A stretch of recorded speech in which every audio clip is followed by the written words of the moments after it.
কেন বিদেশি একটা সংস্থা আসলে তো আপনাকে ওই চুরি করতে পারবেন না, ইচ্ছা করেই একটা মাল আনলেই একটা গাড়ি আনবেন, এক গাড়ি আনবেন আপনি 5 কোটি টাকা দিয়ে, দেখাইবেন 2 কোটি টাকা। বিদেশি সংস্থা আসলে তো সেটা পারবেন না আপনি।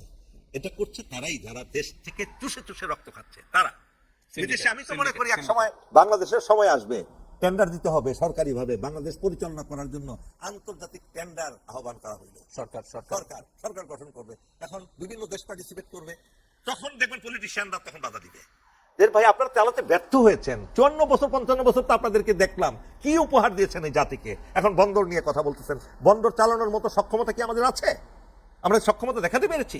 যত চোর বাটপার সেখানে ভর্তি, আপনার প্রতিনিয়ত মিনিটে মিনিটে চুরি হচ্ছে, বাটপারি হচ্ছে, সেটা পরিচালনা করার জন্য বিদেশিরা তো এই দুর্নীতি করবে না।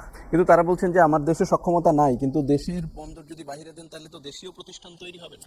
দেশীয় প্রতিষ্ঠান তৈরি হবে না কে বলছে? ওদেরকে শিক্ষা দিতে হবে, ওদের সাথে চাকরি করবে, কিভাবে বন্দর পরিচালনা করতে হয়, সততা কি জিনিস, প্রত্যেক জায়গায় কিছু কিছু লোক নিয়োগের ওই চুক্তিতে থাকবে। আবার এটা হয়ে যেতে পারে এই যে বাঙালিগুলোর দিবে এখানে, ওরা যদি দুর্নীতিগ্রস্ত হয় ওদেরটা দেখে কিন্তু ওরাও দুর্নীতিগ্রস্ত হয়ে যেতে পারে, বাট এটা অসম্ভব নয়। আপনি তাদের সাথে যদি কিছু ভালো ভালো লোক দেন যারা সেখানে শিক্ষা নিয়ে বন্দর পরিচালনা করার যখন যোগ্য হবে, তখন আমরা আবার নিয়ে নিব এই বন্দর। কিন্তু এটি তো প্রায় 30 বছরের জন্য চুক্তি, সেই চুক্তি থেকে নিয়ে নেওয়া করব।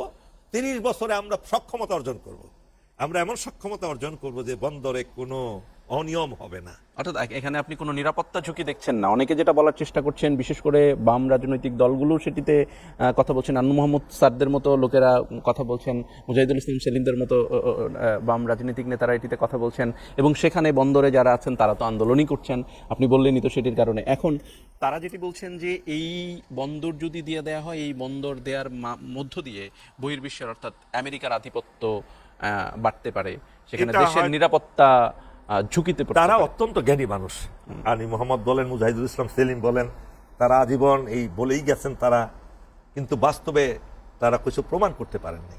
একটা বন্দর আপনি ধরেন, কথার কথা, নদী বন্দর মানে খেয়া ঘাটও বলেন, এটা লিজ দেন না আপনি, বছরে 1 বছর লিজ দেন না, লিজ দিয়ে তো সেখানে ইনকাম করেন আপনি, সরকারি ট্যাক্স আদায় করেন আপনি, হ্যাঁ, রেভিনিউ আসে। আপনি একটা বন্দর দেওয়ার পিছনে দয়ানদয়ালের প্রত্যেকটা চুক্তি যেটা হয়েছে ক্লজ আছে, তারা কি করতে পারবে কি পারবে না সেটা দেওয়া আছে। কোন সরকার, সে যত খারাপ সরকারই হোক, সেই সরকার একমাত্র আওয়ামী লীগ ব্যতীত, আওয়ামী লীগ হলে তো বন্দর কেন দেশটাই দিয়ে দিচ্ছিল ইন্ডিয়ার কাছে।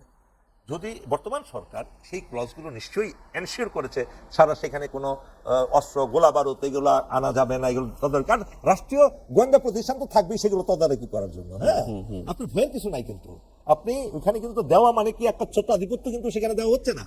আপনি সেখানে অ্যাডমিনিস্ট্রেশনে থাকবেন, সেখানে আপনি বিভিন্ন ইয়েতে ক্যাপাসিটিতে কিন্তু আমাদের লোক থাকবে। তারা যদি একটা খারাপ কাজ করে, দেশ বিরোধী কাজ করে, সেটা তো সাথে সাথে নোটিশ হইলে সেই বরাদ্দ বাতিলও হইতে পারে। এর মানে এরা যে 30 বছর আগে আপনি চুক্তি বাতিল